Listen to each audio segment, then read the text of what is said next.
Welcome to The Right Side.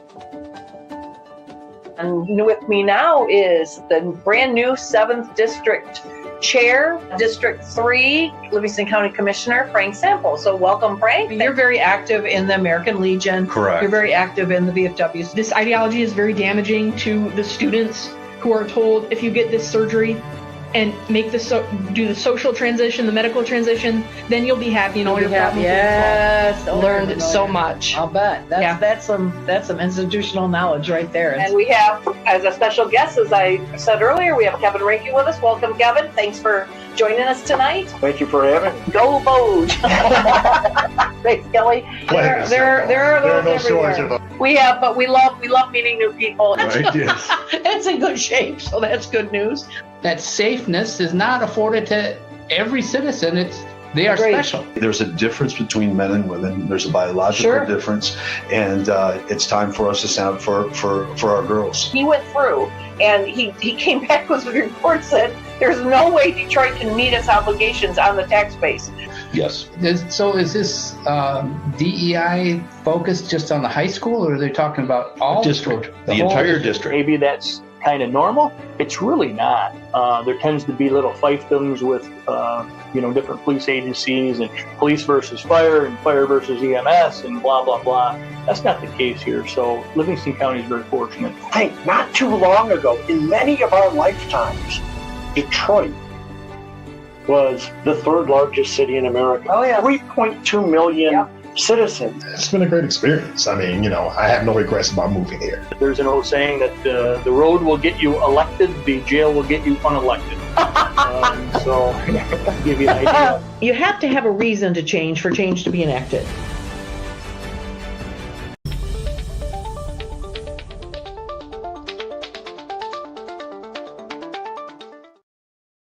Good evening and welcome to The Right Side, July 29th, 2025. My name is Deb Trick. I'm the chair of the Livingston County Party, and my special guest tonight is Kevin Kajewski from Birmingham, correct? That's correct. Kevin is a candidate for Michigan at this time, Michigan Attorney General. So welcome, Kevin. Thank you for coming. We're glad to have you here. And we're going to step right in here and ask you to kind of start off by telling us a little bit about yourself. Sure. Well, thank you so much for having me. As you've said, I'm running as a candidate for Michigan Attorney General. The reason why I'm running really just boils down to three different things. I want to restore, number one, our security. Number two, I want to restore our constitutional rights. And then third, I want to restore the integrity in our elections in addition to our faith in government. And the real reason why I'm getting into all of this and why I am running is because not only I want to promote those three things, but because of some experiences I had actually battling the current Attorney General, not once, but twice over the past few years. And we have to get Michigan back in the red, or on the red track and also the right track. Amen. Well, tell us about those battles. That's a great way to intrigue everybody. Sure. So I'll go pretty much in order. Okay. So as well, in addition to being an attorney for the last 15 years, I actually was a school superintendent as well. For the Archdiocese of Detroit, I ran essentially 90 Catholic schools, 30,000 students, 3,000 employees, and I was a superintendent during the time of COVID. And of course, we can all remember what the governor did. Oh, yes. She decided to shut down schools not once, but she tried to do it twice. The first time, right after COVID hit, a lot of people didn't know what was going on, right? But the second time was November of 2020. And what she decided to do was to basically say that all the high schools needed to close down. Why? Because all the kiddos, the high school kids, were super spreaders. So in addition to being superintendent, I also was the vice chairman of the Michigan Association of Non-Public Schools, or MANS. Okay. So all the Catholic schools, Lutheran schools, and we decided to sue the governor. And we went to federal court. Long story short, we were about to get our temporary restraining order granted because of how favorable the arguments were to us. And then, I kid you not, hours before that particular court hearing in the Western District, the governor had an impromptu press conference. And she decided to get up there in front of the cameras, breaking news, and says, the science and the evidence has changed. So now all the kids could go back. But we know the real reason why she decided to give everything up, because she knew that she was going to lose, and she was attempting to save face. So that's the first battle. Oh my gosh, okay, all right. Okay, what's the second? Second battle is a little bit more recent. So I am one of the defense attorneys for the alternate electors. Okay. So back in 2020, you had 16 Republican electors that decided to cast what they believed were essentially provisional ballots or votes on behalf of Donald Trump. And they were later, 2 years later after the fact, charged by the Michigan Attorney General with various crimes related to forgery, related to fraud. If you actually would add up all these particular crimes and the associated penalties with each one up, it would be like 85 years in prison. Oh, that's what my you're taking a look at. Oh my goodness. So I'm fighting them right now in that, Okay. and as well, we actually decided to sue Dana Nessel directly because she's violating everyone's constitutional rights. And in fact, made the news in the Gateway Pundit, in addition to some local media over here. We filed our case actually before the U.S. Supreme Court, talking about how bad Dana Nessel has been in violating rights, because she actually was on video not that long ago saying to a liberal group that, you know what, the reason why we're charging these people is because we just don't really agree with them. And we're charging them in Ingham County because it's a very Democratic county. You can't make this stuff up. No. And then what does she decide to do as well? It doesn't stop there. There's more, ladies and gentlemen. She decides to actually opine about the gentlemen that were acquitted for the kidnapping plot up there in northern Michigan. And she said, well, the only reason some of those gentlemen got off is because that's a Republican county. And the last thing she said in that video too, you can't really make this up, and you can view this on CNN because they were the ones that publicized it. She decided to go along and say that when it comes to these electors, they truly, truly believed that Donald Trump won the election. Mm-hmm. And I just smiled from ear to ear when I heard that. You know why? Why? Because if you take a look at forgery, that is a specific intent crime. You have to really believe that you're trying to deceive people. But if you truly believed it, then you're not deceiving anyone. So she shot herself in the foot with that. And that's the basis for the actual U.S. Supreme Court case. And it's on my website and everything else if people want to read it. But that's really what we got going on. All right, we're going to take just a quick break because I got a technical issue got to fix, and then we'll be right back. Okay? Why should you join the Livingston County Republican Party? Why, you ask? Yeah, why? Why join? The Republican Party is the party of common sense. Common sense. Republicans support the Constitution. Republicans protect your rights. We fight to keep your children safe. We fight to keep boys and men out of girls' and women's sports. We fight to keep boys out of girls' restrooms. We fight for you. What does the Republican Party do? We help Republican candidates get elected. Why is it important to elect Republicans? Why is that important? Why? Tell me, why is that important? Livingston County is one of the safest counties in Michigan. Livingston County has one of the lowest crime rates in the state of Michigan. Livingston County has the lowest tax millage rate of all 83 counties. Republicans work to balance the budget. Republican legislators vote against raising your taxes. Republican elected officials believe in transparency. Republican clerks run elections with integrity. Republican trustees protect your rights. Republicans support our veterans. Who can join? If you are conservative, we want you in our party. All conservatives are welcome at our table. Join our activities. Join the fun. Become a member. Join us now. Hi, I'm Deb Drick, Chair of Livingston County Republican Party. Our conservative message has been very well received in Livingston County, and I'm so happy to share with you that people are stepping up right and left to help. The only thing's missing is you. Come join our mission. Come join our fun. Go to livingstonrepublicans.com and click join. You'll be glad you did.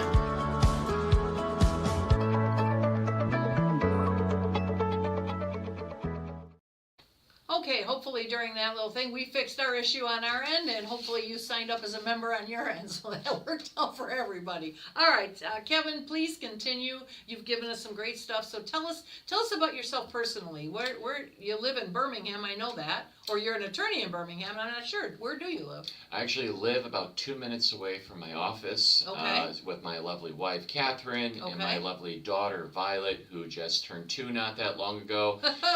If people talk about the terrible twos, it's not quite happening yet. I hope it doesn't happen. Yeah. And I'm willing to take that 2-minute commute and turn that into over an hour commute to Lansing, but doing it for the betterment of Michigan. Okay, terrific. And so, how long have you been married? Been married for about 4 years, and been an attorney for about 15. Okay, and so as an attorney, was it before you were an attorney? No, it had to have been. You were an attorney that became how did you get into school superintendent? It's interesting because long ago, I did something called ACE, which is the Alliance for Catholic Education. Okay. It's done by the University of Notre Dame, go Irish. But essentially get paid a quarter a week, all the water you can drink, teaching in Catholic high school. I did that. Got my graduate degree in education from Notre Dame. And then I went to law school at Michigan State right after. Go green. Go white, that's right.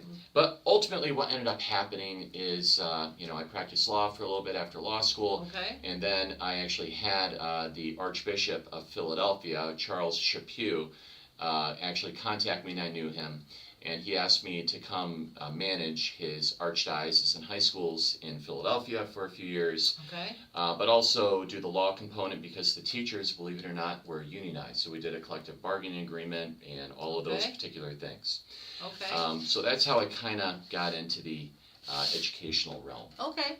All right. Well, that's an interesting thing. So then you work with your wife, you and your wife both are attorneys, if I got that right? That's rumor only, so okay. What do you know? Rumors are right. Yeah. So for the most part, my wife is lovely when it comes to her practice of law, in addition to just knowing her myself. Okay. And yours truly, I do a lot of criminal law in addition to civil and some domestic relations as well. Okay, good. All right. So then let's let me ask you this then. Why are you running? What you woke up one day and said, I'm going to do this? Tell us about that process. Yeah, so if you'd asked me about 6 months ago, sort of January-ish, I'd be like, you're crazy. But I had a lot of people approach me and ask me. The people that have been approaching me, they're from all different stripes around the Michigan GOP. And as well, the electors themselves. So again, they represent someone from every single congressional district. Okay. And they have come to me, not every single one of them, but a good number, and they're like, can you please run? And I said, I don't know about turning that 2-minute commute into an hour-long commute, taking a pay cut, but it's not about any of that. It's about making Michigan red again, putting an end to the lawfare, making sure that we're going to be able to prosecute real crimes.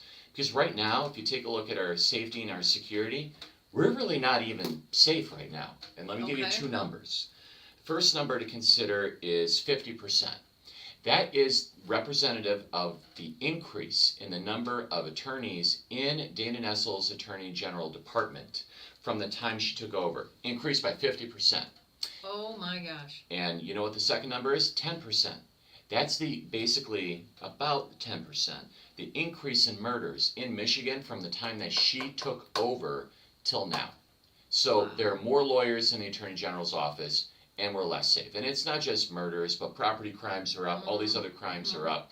And what the Attorney General's office is supposed to do is to not only just, of course, make sure that people are safe, but they're supposed to assist local prosecutors. Like, for example, when I actually announced at the Lincoln Day dinner in Lapeer I'm running for Attorney General, I had one of the county commissioners walk up to me and told me a personal story without getting way into it, how they needed to get some assistance from the Attorney General's office, and they were basically denied. Yeah, I'm hearing that a lot. And that's wrong. And you know why they increased 50%?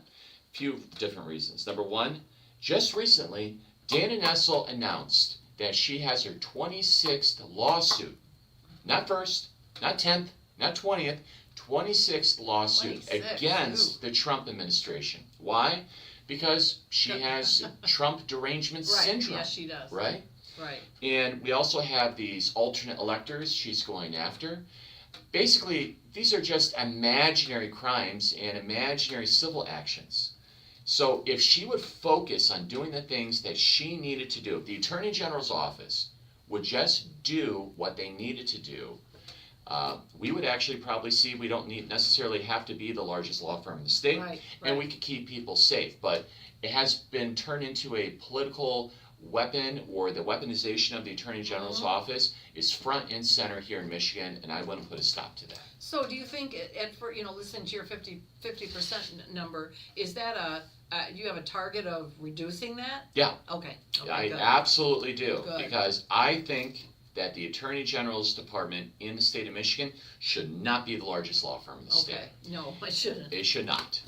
It shouldn't be larger than Butzel Long. It shouldn't be larger than Bodman. It shouldn't be larger than any of these other relatively large law firms. Sure. That you need to have staff, but they need to be doing their core jobs. You should have enough staff to do what you need to do, but you don't need to pad the role. 100%. I'm not going to use that term Doge, because I know that when it comes to the president, in Michigan, Elon we Musk. have Ann Bolin. You got to remember, Livingston County has Ann Bolin, who's the representative. She's the chair of the approach. So here in Livingston County, we call it Boge. So I can say Boge, but I won't say Doge. Mike Roger was here, and he was talking about that he was going to cut the budget, and I said, it's Roge. Oh, we're starting a thing here. Yeah, but what I really want to do is to make sure that we're able to, I'm going to use the term right size, and make sure that we're able to have the department be in line with what the department's core mission needs to be. So that's what I want to do. Okay. All right. Well, that's good news. So, the next one would be, tell me your top 3, 4, whatever priorities. What are your priorities? What are you looking to get into? So let me start here, and I'll just talk about Attorney General opinions, and let me explain what those are, and let me tell you what I want to do. Okay. So everyone knows about Trump and his executive orders, and the governor can do the same thing too. Sure. But an Attorney General can actually issue something called an Attorney General opinion. Basically, it's a document that says, here in the state of Michigan, the law needs to be interpreted this way, or the statute needs to be approached that way. Okay. So let me give you some examples of what I want to start the process on day one. Number one, I believe in constitutional carry. And I will write an Attorney General opinion updating the law here in Michigan so that you don't have to have a CPL in order to ensure you're able to keep yourself safe. Right? You're in the land of the Constitution. And she's pointing right now, you ladies and gentlemen, at a sign that says Proud Constitutional County. We have these, anybody that's been around us know that, but yes, we're a big 2A county here. And let me tell you why I'm going to do this. Good. Because it's not only to keep ourselves safe and all the other things that Second Amendment people know, but probably a lot of people don't know this. The reason why you can have open carry is not because of a law. It's because of a prior Attorney General opinion. Oh. And that essentially allowed open carry to happen. So what I want to do is, taking a look at the Heller case and a handful of other U.S. Supreme Court cases, I want to update exactly what the law is here in Michigan, how we approach it, so we can't permit essentially concealed carry, as long as it's appropriately, in a holster or whatever else, right? Okay. Because think about it this way. We saw what happened in Traverse City. Right. It was terrible. 11 people were essentially stabbed. You had one gentleman that actually got involved because he had a CPL. Imagine if more people actually were able to have a firearm for protection. They could have stopped that, terrible madman earlier. Who knows, right? Right. But that's something that I would want to do. Another one would be to actually ensure that when it comes to our kids and our parents, that they're going to be protected against rogue school districts. So what I'm going to do is 2 quick things. Number one, issue an Attorney General opinion about the rights of students and parents. But also second, and we're going to be the second state in the country to do this, Florida's the first, but start a division of parental and student rights. So we're going to stop all the woke nonsense in our schools. We're going to make sure that when it comes to boys, they're going to be in boys' bathrooms, girls will be in girls' bathrooms. Okay. And parents, if they want to talk at a school board meeting, I'm thinking about like Rochester and a handful of others that are rather notorious, I want to make sure that when it comes to our parents, they're not going to be viewed as domestic terrorists as they were under the Biden administration. Oh my gosh, right? I know I cannot tell you the podcasts we've had on that topic, yes. Yeah, many. So that's another thing. And I would say just as well, I want to make sure that we have an Attorney General opinion about how to appropriately file charges if it involves a political matter. So for example, we have rules about this already in the Michigan Rules of Professional Conduct for lawyers, but I think it has to be made crystal clear that if you have a very big personal and public animus, like for example, the Attorney General talking about why she wanted to go after people because of political beliefs, it's all on video, ladies and gentlemen. Don't take my word for it. Look at CNN. I want to make sure that I delineate how these particular things need to be handled. Because right now, I mean, you got rogue people just doing whatever they want, and they're weaponizing the government, and they're actually having lawfare, which is not what we need to have here in Michigan. So, you know what, you've used that word a few times. Our audience, before I ask that question, I just want to tell you, as you've noticed, I have been, when I see a comment come in, I tend to highlight it, and I try to highlight all the comments come in. If you're typing something in this box, like say Bob right here, if you're typing something in there and I don't highlight it, it generally means I don't see it. Some vessels that get watched, they for some reason they don't show up. So I urge you, if you do want to comment and you want it highlighted, go to the Facebook Livingston County Republican Party. Those 4 words for Facebook. It's a public site. You jump on and you can watch it there. And generally, we usually don't have trouble. So anyway, back to this. So you've used the word lawfare more than once. Why don't you give us some definition there? Like explain what you mean. Yeah, so essentially lawfare is ensuring that the process is the punishment. You are actually punishing your political opponents by going after them with frivolous charges. Okay. And essentially just trying to either bankrupt them, bully them, and threaten them into submission so they're not going to be talking again. For example, Dana Nessel going after these 16 electors 2 years later is really just a ploy to ensure that people that disagree and want to question things will not have the courage perhaps later on to voice their opinion. Okay. And that is absolutely wrong. People can agree or disagree with opinions. Sure. But to go after someone with charges that, again, they're not even a crime, that is absolutely wrong, and that needs to stop. I agree. And you know, part of what's wrong these days is the doubt that has been placed in our elections and anything around elections. The charges falsely, thrown at different politicians for their own their own benefit or their own gain. The Democratic Party throwing everything at every Trump and every associate they could, Ryan Kelly, the whole mess that, it might be that the end justified the means at the time, but what it did is it planted a huge seed of doubt in whether or not anything was not corrupt, anything could be depended on or believed in. And I hate that there's a consideration or a question of legitimacy when it comes to our elections. That burns me, because that is the difference between our country and other countries. They don't have that solemn belief, and frankly, neither does a lot of us. So here we go. We have a question for you, if you don't mind. What is your opinion on the policy that MSP use of force cases are all referred and handled by the Attorney General? Also, what's your experience in prosecution? All right.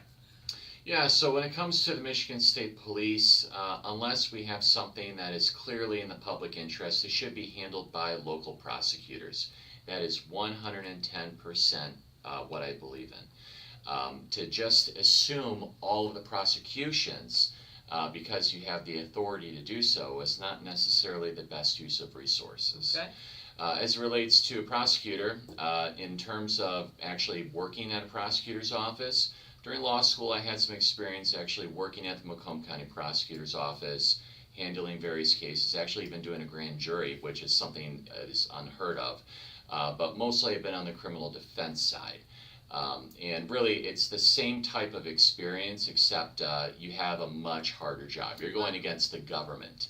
And that's good for the public to know. Carolyn Henry, just so you know, was our public defender that turned into our prosecutor. So she's aware of that, but All it's right. good for everybody else to know that. Sure. So, yeah, we love Carolyn here in Livingston County. So that's a good question, Carolyn. Thank you for asking it. I don't know that I would have gotten to that one, but then again, it's not my arena, so. And if I may really quickly, Okay, sure. it's important to know that when you take a look at the Attorney General's office, prosecution is certainly an important thing, but it's really not the biggest thing that they do. The Attorney General's office, again, with all of their assistant attorneys general, yes, they do some criminal prosecutions that are important, but they also make sure that when it comes to defending and also suing people, that you have that large civil component. They represent the governor, Secretary of State, all the state agencies. If you have to go to federal court in order to sue someone or like another state, they will do that. We're also taking a look at consumer protection. I actually have a class action lawsuit right now in federal court where I'm suing a very large bank because what they decided to do, unfortunately, was to take away people's money, unfortunately, that really was due to them. They were basically taking all their interest away from their various bank accounts. And long story short, Wow. that's hundreds of millions of dollars. So consumer protection is a big thing. And further, even beyond that, Right. we have to make sure that we are protecting the citizens' rights here in Michigan. So for example, if we're going back to COVID, if we had, yours truly as Attorney General and Governor Whitmer as the governor, and she wanted to shut everything down from schools to churches to whatever, the Attorney General is the lawyer that represents the people of the state of Michigan. And if that means I would have to sue Governor Whitmer in order to stop her unconstitutional actions, I would, 100%. Okay. So I'm here to represent the people. So criminal prosecutions are important, and they're part of the job, but by no measure is it the majority of the job. Okay. Well, that's a good explanation. Thanks. Bob says so far you got a thumbs up. So good. Thanks, Bob. Thank you, Bob. All right. Bob is a precinct delegate here in Livingston County and a frequent viewer. We always appreciate his opinions. So the next thing is, okay, I've asked you sort of, we sort of kind of bunny hold, which we do on this show often, which is okay. This great bunny show here. So we talked about your priorities, and that's where you're kind of head. Did we bunny hold, or did we bunny hold the end, or do you have more of that? Oh, I have a few other things Okay, to go talk ahead. about. So, Good. like, one thing that you brought up is really taking a look at the integrity of our elections. And That's near and dear to me. Well, I'm going to give you something that's near and dear, not just to you, but really the vast majority of America. So Pew did a research study back last year, and Okay. they said that when it comes to Americans throughout the nation, 60% of Americans doubt or have serious doubts about the integrity of our elections. And that's really for a good reason. That makes me ill. Well, I'll tell you why, and I'm not trying to make you sick here in the show. No, that's all right. All right, but take a look at this. Consider this, the folks at home. All right, you may have heard about it, maybe not, but the Secretary of State recently came out and said, 15 people voted in the last election in 2024, but they were not U.S. citizens. But the Secretary of State did not say where these people came from, or what happened to them, are they being criminally charged or not, or how they even figured this out, okay? Prior to these 15 people, you actually had a Chinese foreign exchange student that attended Michigan and escaped, flew the coop while he was being charged with a felony. And you know how he got caught? How? He turned himself Oh, that's in. right. That's right. He turned himself in. Well, did he turn himself in, or I heard He that he asked for his ballot back? That's because how he was turned worried. himself Okay, in. All right. You know why he was asking for his ballot back? Because he was scared. He was scared. He gave the government too much credit. Oh, If he never tried to get his ballot back, it would probably be undiscovered. Well, and of course that begs the question: how many didn't ask? Exactly. And How many here's did the other ask thing us? that I'm going to be doing as Attorney General. So Okay. we have the Weaponization Committee. We also have the Election Integrity Committee in the State House. Sure. They're doing all these investigations. Yes. They're doing all this wonderful stuff. Once I become Attorney General, I'm going to be like, thank you, ladies and gentlemen. I'm going to take that, continue on the investigation, and then if that means we're going to have criminal charges or other Attorney General opinions or other things occur, we'll do it. And it doesn't matter to me from top to bottom. I want to make sure that we're going to hold people accountable so that we never have this problem again when it comes to our elections. Awesome. That's good to know. All right, we got some questions here. We have from TV. Hi, Kevin. What would you do about our lawless SOS Benson if you were the current AG? That's a good question. TV, I don't know you. You're a new guy, or girl. So thank you for joining in with us. So I can't necessarily comment for two reasons, because number one, it's a procedural issue. I don't want to assume things, right? But also second, I want to make sure that we have a comprehensive investigation into, for example, the Bureau of Elections, in addition to the Secretary of State's office, what culpability, if any, or what negligence, if any, they committed, where we actually had, for example, people that were not U.S. citizens voting in our election. That's just an example, right? Right. During this comprehensive investigation, like I said, if we find something, we're going to pursue it because the voters, real U.S. citizens, demand accountability, because this is a sacred vote and a sacred right that who has? U.S. citizens and no one else. Right. That's awesome. All right, so we also have here Greg O'Neill, hi Greg, how are you? Article 1, Section 6 of our state constitution. Why is Michigan not a constitutional carry state? Thanks for that question, Greg. That's a great question. So our state constitution does say that we have the right to bear arms, right? But the thing is, though, that has been sort of, I would say, usurped by the state legislature, in part because they actually have passed statutory language about CPL. Okay. The thing is, though, we're going to have to essentially make sure that we're able to invalidate that, taking a look at what constitutional carry means. I'm not talking about just invalidating laws for the sake of invalidating laws, but I would write my Attorney General opinion looking at what the U.S. Supreme Court has said and making sure that here in Michigan we're able to take the right to actually have open carry one step further and have constitutional carry so that you can protect yourself, your home, and your family. Okay, good answer. All right, so the next one we have here is Ronald Reisterer. As Attorney General, is there anything you can do to force the Secretary of State to clean up the qualified voter file? Another good question. That's a really good question, and the answer is yes. So number one, with the comprehensive investigation I would do, if we find anything that is problematic, we will actually make sure, whether that is by cooperating with a friendly Secretary of State in the future or having to go through litigation, we'll make sure it gets done. This also brings up something else. There's going to be a very important press conference that's going to be Wednesday or really tomorrow, since it's Tuesday today. That's right. 2 o'clock in the Oakland County Republican Party headquarters, right on Woodward. Okay. It's going to be the kickoff for the citizen-only voting ballot initiative. Okay. Recently, the Board of Canvassers, they actually have approved language so that now we can have signatures so that this initiative could get on the ballot. And what is this about? Yes. I wrote a op-ed about this. It's in the Midwesterner. It's actually online. It was published on Monday or yesterday. Okay. And I'm just going to give you the cliff notes of the cliff notes. Okay, perfect. It's going to require that only U.S. citizens can vote. But how are we going to ensure that? Number one, this particular piece of, it's really amending the state constitution, will require that someone that submits a cast or does cast a ballot, you're going to have to actually write your driver's license, your state ID number if you're doing an absentee ballot. That's very important. That is huge. And the other thing it's going to require too is that the Secretary of State is going to have to validate all voters to actually be U.S. citizens. Oh, wow. This will help us to get through the qualified voter file, or the QVF for short. Right.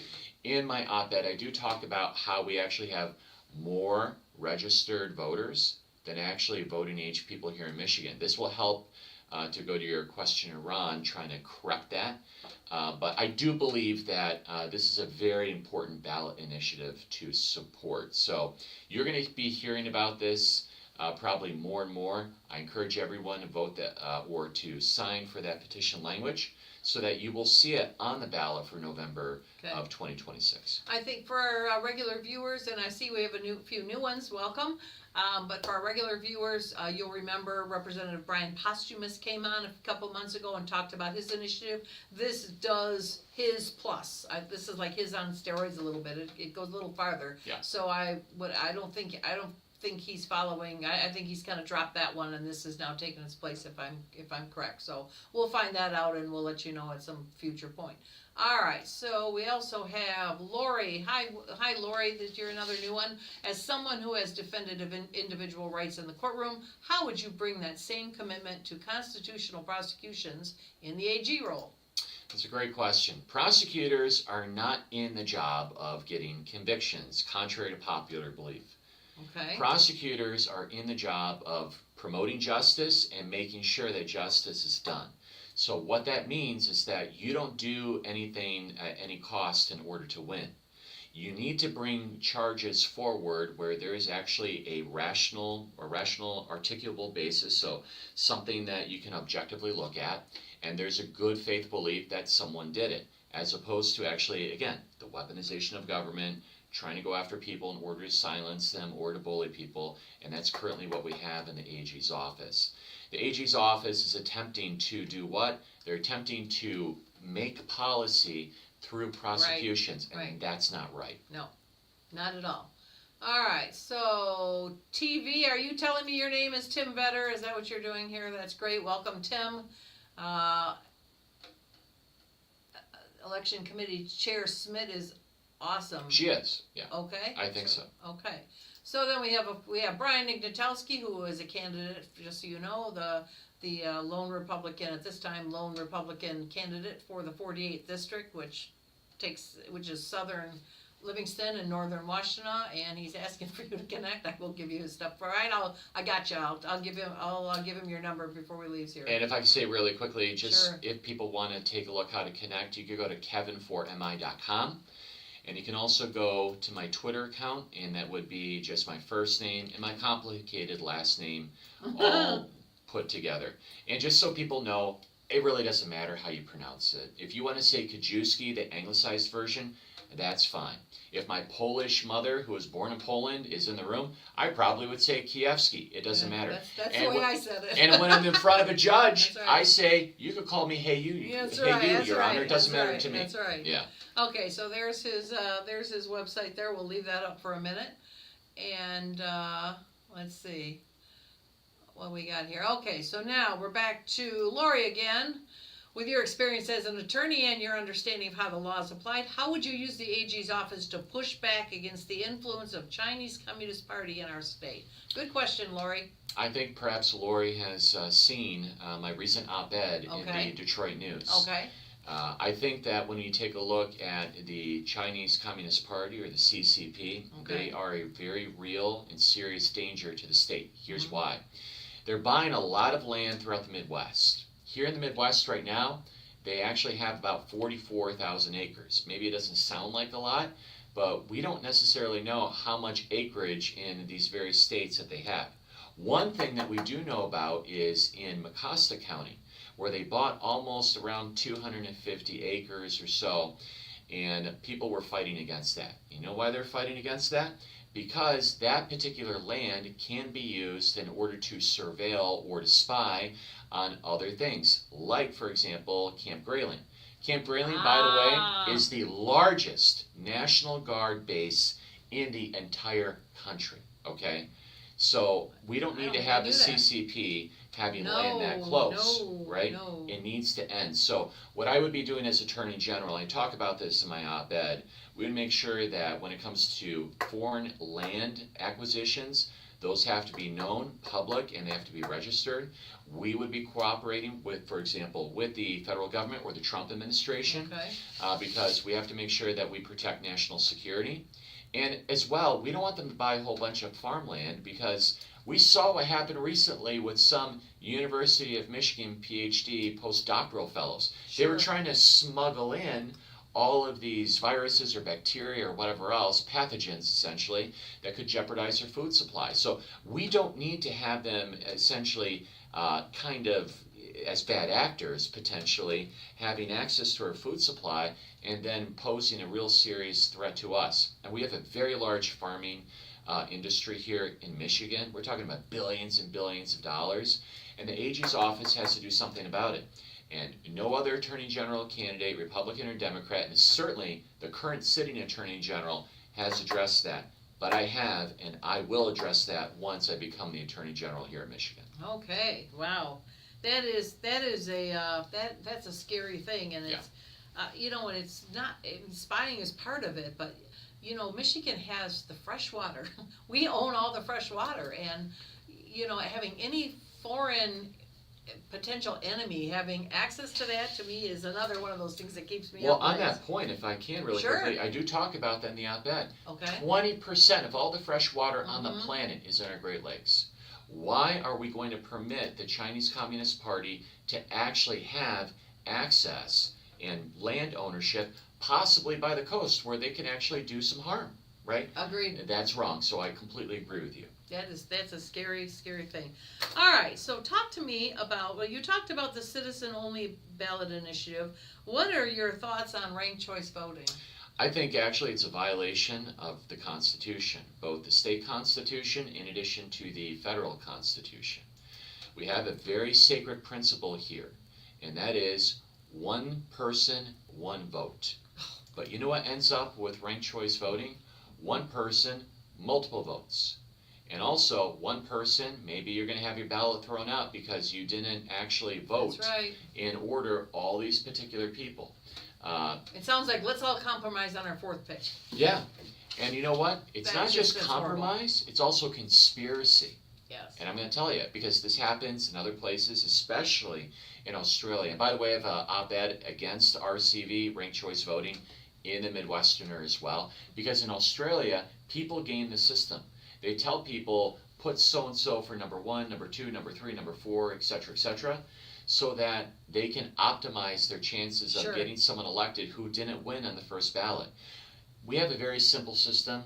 It needs some improvements, of course, making sure we have integrity with our elections. But apart from that, it should be winner is going to be the individual that gets the majority of the votes. That's it. And that's what I heard. I was we had a Republican booth at a local fair, and we had a gentleman with the thing come over trying to get us a sign. Oh, dude, you're in the wrong. Know your audience. You know? And he tried to say it's just because this will get the majority of people happy with him. And I said, the majority of people are happy the way it is now. It's like the majority gets the votes, right? How much more a majority do you get than that? And if I could just put a word of caution out there. Of course, you're going to see the citizen-only ballot initiative. People are going to be getting signatures. You're also going to be seeing signatures being collected to put ranked choice voting on the ballot. Yes. So you vote for, or I'm sorry, you're not going to vote, but you need to sign for the citizen-only, and do not sign when it comes to the ranked choice voting ballot initiative. So sign for one, not for the other. Yes, we're gonna be starting here before too long an aggressive campaign, a public awareness campaign about ranked choice voting. We had Megan Reckling from Senator Tice's office give us a wonderful podcast here a few months ago explaining ranked choice voting in detail. She has a great way of explaining all the intricacies, and we had a very good discussion on it. I'll tell you, it scared me, the thought of that. Let's see, what else have I got on here? I got other notes on you that I wanted to talk about. Sure. Okay, what else is going on new while I'm looking here? Go ahead and tell me anything else you want to say. What else is going on new? What should we know? So, I mean, I am traveling all across the state. I've been meeting with various congressional district chairs in addition to the various executive board meetings that they have. For example, I was in Grand Rapids last week. I've been to Macomb, Wayne. I'm actually going to be going to Ottawa County relatively shortly. I'm going to be going to Kent County shortly. We're going to be doing a tour of the Upper Peninsula because Michigan is one wonderful state, but at the same time, the needs are a little bit different. Oh, yes. But you know what I find very interesting? All the people I've spoken with over the past several months, they want to know, for example, and again, this is all organic. They just bring it up, and especially early on. They want to know, what did you do in order to try to stop this COVID, tyranny? and I tell them, of course, my story about being superintendent and how we actually got the governor to back down. People want to know about how you're going to be able, as Attorney General, to fix elections, and what have you done. And, of course, I have been doing a few of those things, and I've already shared that. And people also want to know what you're doing in order to fight the weaponization of government. Of course, I represent the alternate electors, and I've spoke about that a little bit tonight. But as well, this is a new one, relatively new, and it's on my Twitter account, or X or whatever people call it now. Sure. I'm representing a handful or a pair of women that are being accused of disorderly conduct in Flint for speaking at a city council meeting when they wanted to address corruption. And what happened? They were arrested on city misdemeanors, and a city misdemeanor means that you're being charged under the local ordinance, so the city of Flint. Okay. It's a 90-day misdemeanor. No one ever gets jail time, and most of the time you get something called an appearance ticket. You know how you get a traffic ticket? Yep. Well, you're a great driver, right? But Wow. if you would get a traffic ticket, them. they sort of write something, they give it to you, and you're like, go to court, right? Right. What they did with these women was to arrest them violently and then throw them into the Genesee County Jail, Ew. and they were there for multiple days. Oh, without being arraigned. Bad. And then I go in there, and Sheriff Swanson is a gentleman that's running for governor. Yeah. I raised, not hell, but I said, you gotta arraign these people generally within 72 hours, and it was approaching that point. They got released. So I'm representing these two brave women in court. And what's interesting is not only do I have the support of other people in the community, I got support from actually some Democratic members of the Flint City Council. So, it's not about being Republican or Democrat. It's about fighting for people's constitutional rights to speak their mind appropriately and not trying to have viewpoint discrimination where you're going after folks and you're trying to shut them up. That is not right, and that's not America, and that's certainly not Michigan. No, it is not. That's good. All right, let's see. We got some more questions here. Allison, another new one. Hi, Allison. Welcome to our show. Glad you joined us. What are your thoughts on medical freedom, vaccines specifically, and others? I think that medical freedom is an inherent right of every individual, in addition to every parent. I do not believe that there should be compulsory vaccines. Now, granted, I'm not saying that all vaccines work or no vaccines work. There's a lot of data, there's a lot of research. Allow people to make their own opinions and allow them to not only formulate their own opinions, but to actually be able to act on them. What's really interesting for folks that have small children, there are a lot of pediatric offices throughout the state, and they do something terrible. They're like, you will take all the vaccines I tell you to take for your child, or if you don't, then you're not going to be able to be here at my practice and I will not treat you. So essentially, that is not medical freedom, that's medical bullying. Yes, it is. Right? And we also have right now under state law, state statutes that are very clear that talk about if you want to send your kid to school and you have a religious or other valid exemption because you just don't want to do it, you can actually do that. I think that needs to happen as well when it comes to pediatric practices as well in large measure. So stay tuned, but I do believe in medical freedom 110%. Okay. Good question there, Allison. Thank you. All right, we got Ron's back with, in 2020, a worker for a voter registration firm turned in scores of applications that Muskegon election officials say were clearly fraudulent. It was referred to the FBI and nothing was done. His question now is, would you pursue this as AG? Short answer, yes. Okay. So what Ron or Ronald is talking about is something called GBI strategies. They ran this voter registration effort on the west side of the state. There's even video footage that came out through FOIA requests where people admit that these particular things had massive problems. The Attorney General, for whatever reason, and perhaps it was a good reason initially, I don't know, but wanted to refer this over to the FBI. Okay. But we don't know exactly where any of this stuff stands. If I do get elected as Michigan's next 55th Attorney General, this is something I'm going to take up. I'm going to talk to the FBI, see what's going on, because we can't have people being fraudulently registered. And I don't care what party, Republican or Democrat. We cannot have fraudulent registrations. We need real people who are U.S. citizens that are registered to vote, and those are the only people that can vote.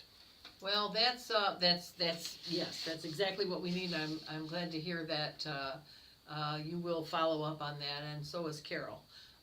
Thank you, Carol. Thanks for showing up here. Thanks for sitting in with us. We love our new guests. We're happy that they're doing. So tell us, Kevin, what is your leadership style? You're going to be in charge of a lot, 50 more than you want, but a big staff. Yeah. And a lot of people are going to be answering to you. You're also going to have to work. I'm somebody that's comes from the legislative side. I worked in the legislature through 3 governors. What fun those were. 3 different situations, half and half, 2/3, 1/3, and then of course in the all 100%, and then then none. So as far as majority, but so tell us your leadership style, and then I want to kind of take like your general personal leadership style, and then go with how does that. Because you can be the best attorney general in the world, but if you can't work with the legislature, that is going to be a problem. So tell me about kind of like your thoughts there. Sure. So I'll kind of tackle it in 2 different ways. So Good. One, internally in the Michigan Attorney General's office, and second, dealing with very important external stakeholders like the legislature, Good. like the governor. So I got really 2 mantras that I live by when it comes to any of the staff I've ever managed. And again, having 3,000 employees here in the Archdiocese or in the Archdiocesan school system, the first mantra is you cannot expect what you do not inspect. You need to actually take a look to see what's going on in every department. Doesn't mean micromanaging, but it means showing an actual personal interest, seeing what's going on, and talking to people. And second, it's an adage from our probably second favorite president in recent memory. First one, of course, being Donald Trump, but second one being Ronald Reagan. Yes. Trust but verify, right? So you need to trust your people until they give you a reason not to trust them, and you have to verify what's going on. Mm-hmm. So that's really what I would be doing in terms of my management style in the AG's office. As it relates to external stakeholders, whether we're talking about the legislature, the public, taking a look at other constitutional officers such as Secretary of State, Governor, whomever. We need to have cordial, good relationships where we got to work with them, and we're not going to agree on everything, right? No. You never do. I'm waiting for it. If that happens, maybe that's the end of the world. I don't know. But you have to be honest. You have to be forthright. You have to advocate for your position. You have to have integrity when you do that. But you also have to have the belief, unless proven otherwise, that everyone that you're working with, at least initially, they have the best interests of the people of the state of Michigan in mind, right? So you have to recognize that about a lot of Democrats. And a lot of Republicans. But not every Republican and not every Democrat maybe has an interest. But I think generally people are of goodwill. I don't think that every single Democrat's a bad person. And I don't think every single Republican is a good person. No, there's people are people. But, the one thing I learned in the legislature, and it was, fairly early on, is that whether you're all Republicans or whether you're all Democrats, you all have a district, and each one of them are representing their district. And the people of the state rep, whether Republican or Democrat from, say, the Washtenaw County area, has one view per their district. The people of Jackson has another. People in Macomb County have another. And the people of Livingston County certainly have another one. So even if, whether they're good people or not good people, they're all good people. Yeah, I've met very few not good people in Lansing. So just assuming they all are good, but they all have their constituents want them to represent them in a unique way. And so how do you navigate that? Let me ask you how what your strength is and how you can navigate that. So you have to, again, have the belief that people are operating from a good place. Sure. Then you also have to be able to find commonality with that particular assumption. Okay. What's important to people, right? So I mean, whether you deal with the legislature or you're dealing in your personal life or negotiating like a deal, like I do in some of my civil cases, you know, how can we have a win-win situation? Sure. What are you able to compromise in order to achieve the greatest good, but without sacrificing your own integrity and your own principles? Okay. So, I mean, it's going to be very different every single time. Oh, yeah. In leadership circles, you call that situational leadership. You operate from the same premises, the same set of rules, so to speak, but, you know, you're going to be able to apply them a little bit differently in every case, but you're going to still have integrity at the end of the day. Okay, all right. So let's catch up on here. Let's see. Greg's applauding you for, you know, or telling you that he's agreeing with you. That's not America. Arrested speaking in a public meeting. That's a First Amendment violation. Agreed. Can I comment about that you can, really quickly? Go right ahead. So this actually goes a little bit farther into other areas. I don't know if people know this, but there are certain school districts here in Michigan right now that have decided to block parents that disagree with them on their official social media accounts. Oh, that's a big no-no. Well, that's a big no-no because not only is that a bad thing to do, but that's illegal. Yep. And actually, we had a case in front of the U.S. Supreme Court about that. So there's a few school districts here that I'm talking to those parents, and we're going to be able to see what we do in order to try to rectify that before getting elected as AG. But again, once elected as AG, I already spoke about having that division of parental and student rights. If we find that, we're going to go after those school districts, and we're going to put an end to it immediately. Yeah, same thing with legislatures. Or in the legislature, years ago, if we had, I mean, years ago in the Granholm days, we had on Facebook, we had an issue with somebody. We would block them, and that would be the end of it. And then one day we were told, no, cannot do that. If it's a state rep page or a state senator page, you have to let it go. So, life got fun there. All right, thank you, Greg, for that question. Allison is, you're great, and parents' rights are a must, yes. So then we back to Tim, is that his name? He wrote it up here somewhere. Tim TV. Let's see. Altering vote history election records is a state felony per MCL section 168.932. How will you help stop the data manipulation of our vote history records? Running for Secretary of State, did you say? Well, I'm going to make sure that, again, whoever Secretary of State would be, they're going to be following the law, just like anyone else needs to follow the law. And I don't mean necessarily just the Secretary of State, but, you know, folks that run the Bureau of Elections and, you know, that work within that particular area. So I think, first of all, voting history needs to be unchanged. People should not be changing it for whatever reason. We know that has been happening. Oh, there's another thing. There you go. You're jumping right in there. Okay. I had no idea. Okay. So it shouldn't be changed. And if people have changed it, we can prove who did it. And, you know, it was intentional, meaning that it wasn't like an accident, like, oh, it was a little keystroke problem. Sure.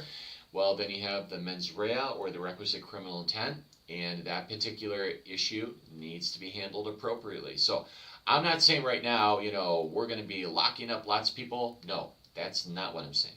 What I am saying is that we're going to do a comprehensive investigation. As part of that comprehensive investigation into the integrity of your elections, if we find problems, we will pursue those problems at that time. Okay. All right. So that's here's Rob saying, "Hey, Livingston County, terrific. Hi, Rob. Glad you're here with us today." Carol's declared you already, and Tim says thank you for that answer. My pleasure, Tim. Great. Kevin seems to be an excellent communicator, which will serve the position and will represent all the people of Michigan well. Thank you for entering the race. Thanks for your comment, Carol, or Allison, I'm sorry. I'm looking up here. And by the way, in terms of, you know, other interviews I've done, I have it on my Twitter and my X account. Okay. So recently did a podcast with Kevin Rinke for an hour. Did the same thing with Garrett Soldano for about an hour. But ours was more fun. Oh, this is a very fun one. I like it, right? Okay, yeah. As well, we have other folks I've done things with, so you can even take a look at my Matt Gaetz interview that I did on One American News Network. Okay, and all these are on your website here? They're on my website, but also taking a look at my Twitter account, which is the @ and then my first and my last name. Okay, which is Don't outdate yourself here. This is X now. There's no more Twitter, right? Yeah. Isn't that right? Okay. Yeah. I thought I'm listening, thinking, do I have to go back and check that now or what? Yeah. So your X stuff is your name, so that's good. You want here? Let me do this. Well, you can get from the website. You probably have an X link up there, correct? I'm pretty sure. I'm pretty sure. If not, you'll have one before the night's over. I'm sure. All right. Anything else you want to tell us, Kevin, before we wind up? We've done about an hour, which is terrific. This has been a great conversation, and I've learned a lot from you and learned a lot about you. So anything else that you want to have all these listeners that are listening tonight, and then again over the next 2 days on their drive to work? Well, especially for those listeners that are precinct delegates, I'm asking for your support. Why? This is an unprecedented opportunity here in Michigan. We actually have not only the governor, the attorney general, and the secretary of state actually on the ballot, but also an open U.S. Senate seat. We have Supreme Court seats. This election is going to set the tone, the tenor, and also the direction for not really what the next 4 years would look like, but frankly, the next 8 and beyond. I know that people say all the time, this is the most important election. Here, this is. It is. Yeah. And I want people to know that when you take a look at this election, according to some estimates, you're looking at, in terms of an aggregate spend in all these races, in addition to the congressional races, anywhere between, on the low end, 650, on the high end, 800 million. And guess what? Whatever amount that it's going to end up being, 70% of that money is going to come from outside of the state. Oh, yes. People believe all across the country, Michigan is important. So let's make Michigan red again, as ruby red as Livingston County. That's right. And please, I would also encourage you, if you live in Livingston County or whatever county, talk to your chair. They need your help and your support. We do. Well, and it's funny that you said that, because I was on a conference call with Chairman Runstead the other day, and he talked about being at a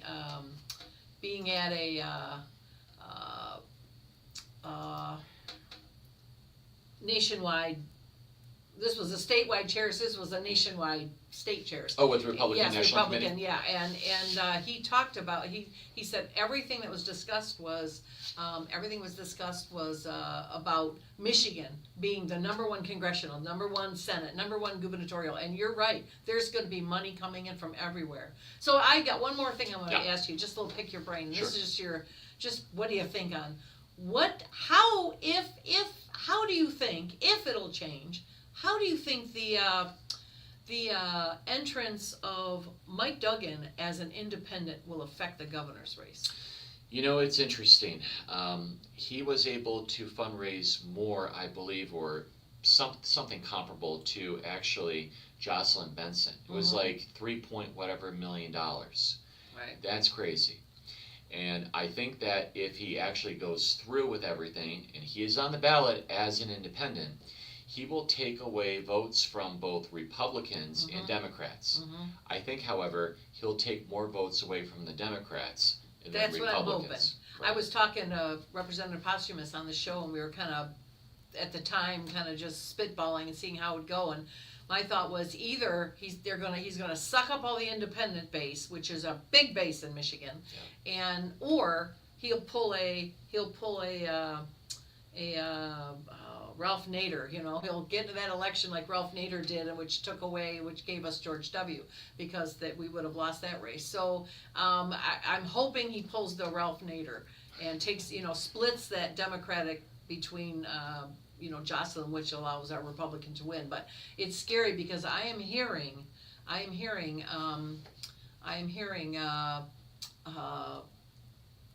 many Republicans saying that they're going to be supporting him, and that he talks about being an independent. He talks about being the center. Guys, he's not. He was right in the thick of every Democrat policy there was, and somebody show me where he ever stood up for a Republican policy, where he ever said, no, I'm going to take on the Democrats right now, and I'm going to fight for this. It hasn't happened.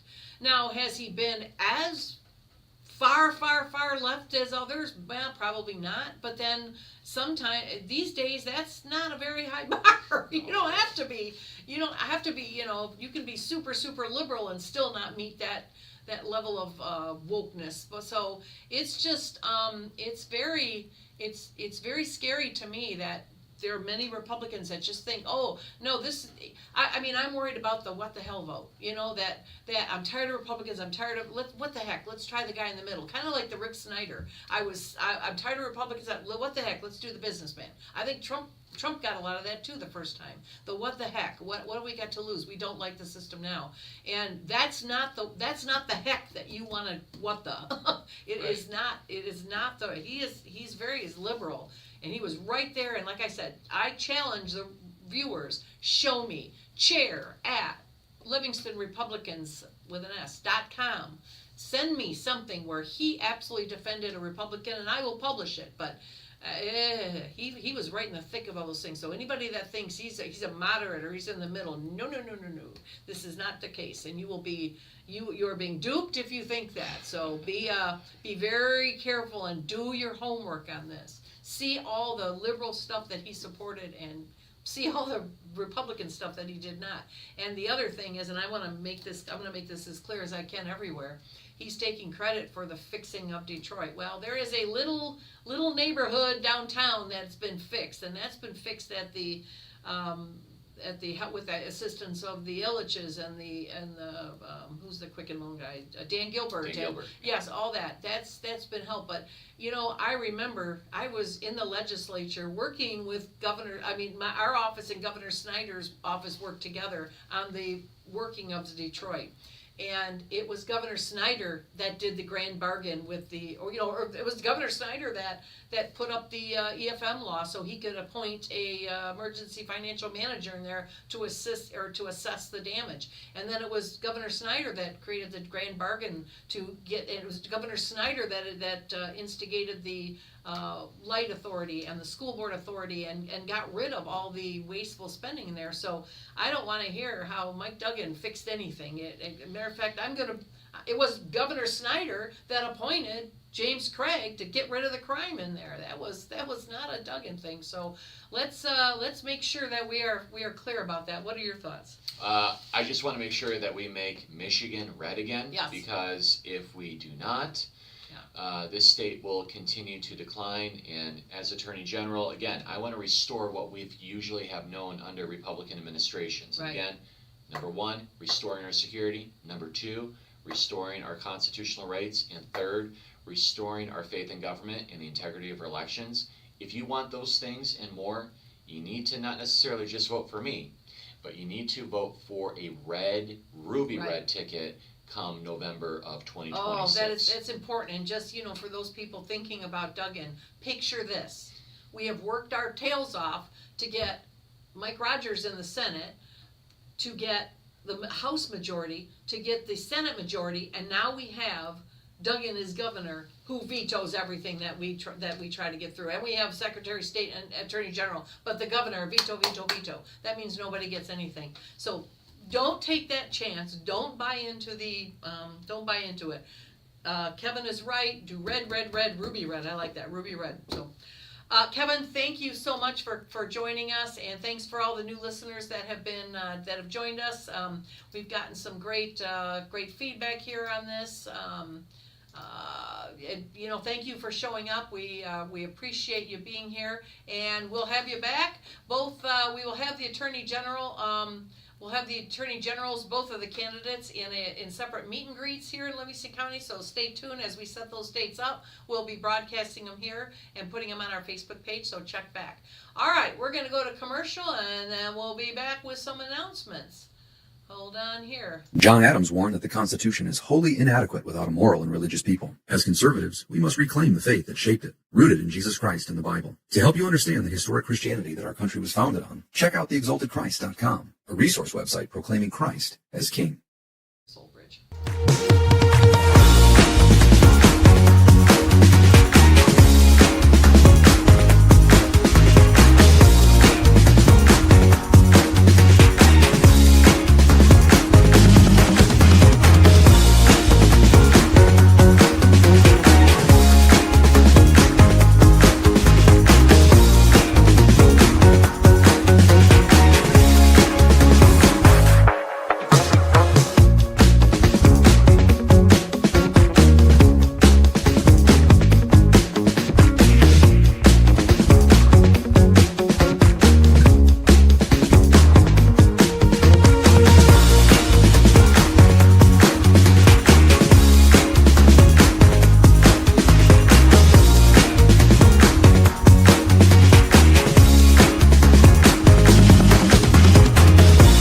Bunny's Fabulous Seasoning is a fantastic new blend of herbs and vegetables made in Livingston County. Add a tablespoon to homemade breads, soups, stews, meat, poultry, vegetables, casseroles, sauces, and more.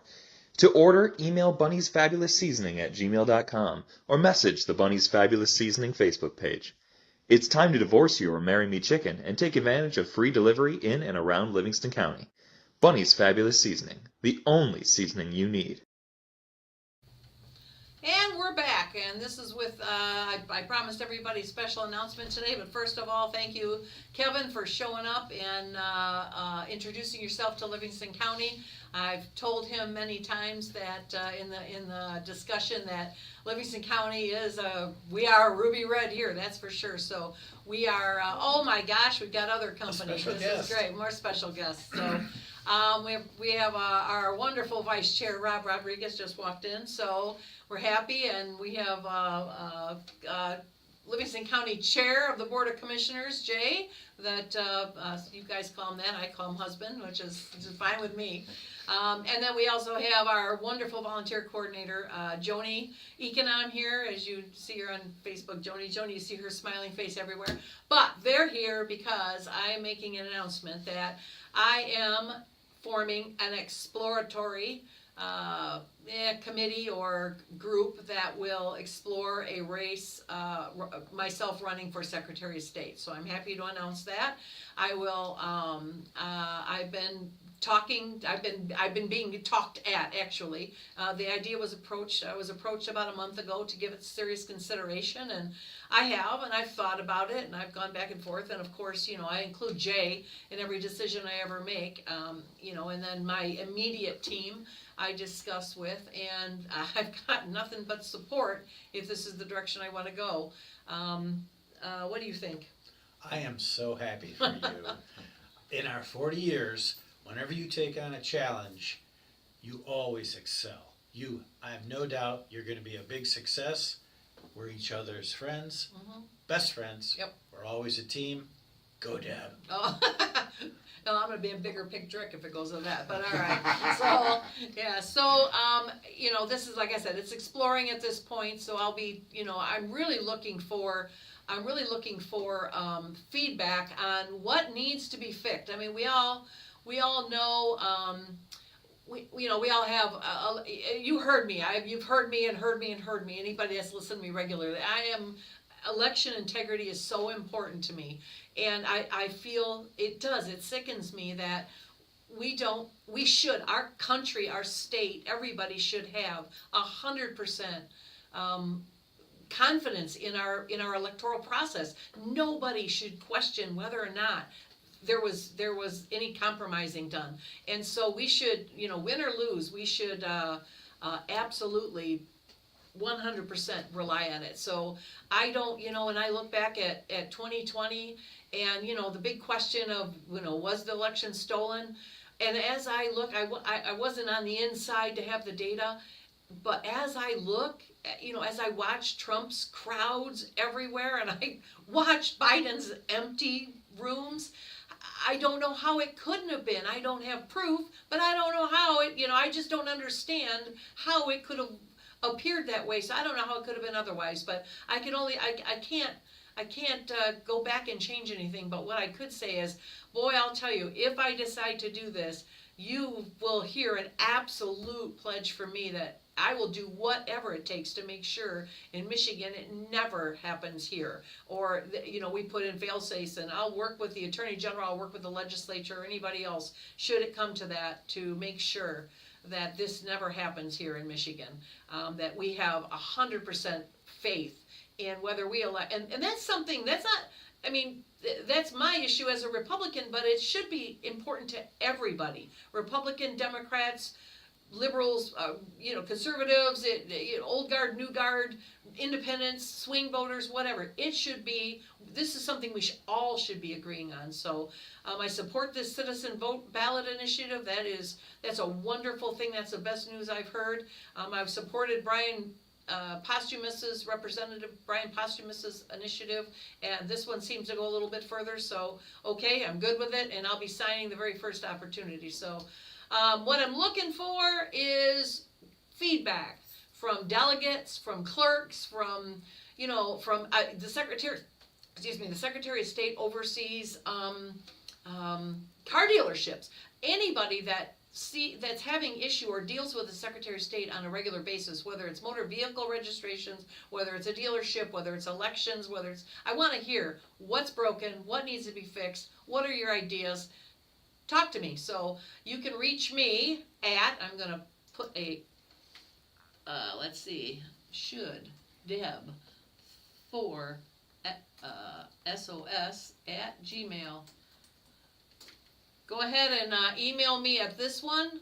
This is my temporary, where'd it go? Exploratory email. Exploratory email. There you Here go. we go. There we go. The right side. Okay, or that one. So should Deb for SOS at gmail.com. Write your thoughts. Tell me your thoughts. Tell me where you think I can make a difference. Tell me if you've heard of somebody else that I have not, but okay, let's talk about this stuff. But I want to know what needs to be done, what can be done, and we'll see as I spend some time exploring and talking to people and getting their feedback. That's then we'll go. So just let's see, we got Carolyn Henry. I love Jay Smile at your announcement. Congratulations.